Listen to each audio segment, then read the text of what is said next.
За 10 дней до выборов начнется досрочное голосование. В данное время ЦИК Республики подготовил бюллетени. До 18 августа их доставят в территориальные избирательные комиссии. Досрочное голосование начнется с 25 августа на территории Якутии.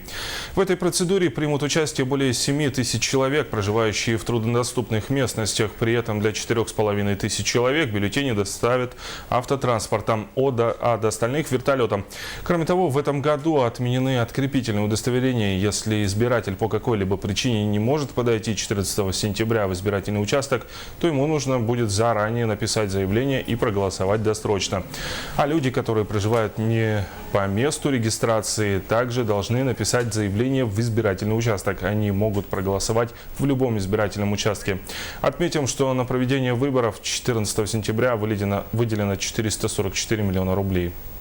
Мы закончили изготовление избирательных бюллетеней и должны до 18 августа довести до территориальных избирательных комиссий. Территориальные избирательные комиссии должны довести до участковых избирательных комиссий до 24 августа.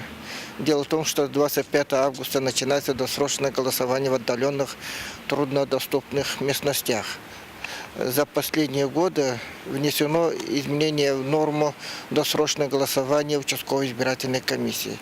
То есть люди, которые по тем или иным причинам не могут быть в день голосования по месту постоянного проживания, они смогут проголосовать участковой избирательной комиссии. Это будет за 10 дней до дня голосования, то есть 4 сентября 2014 года.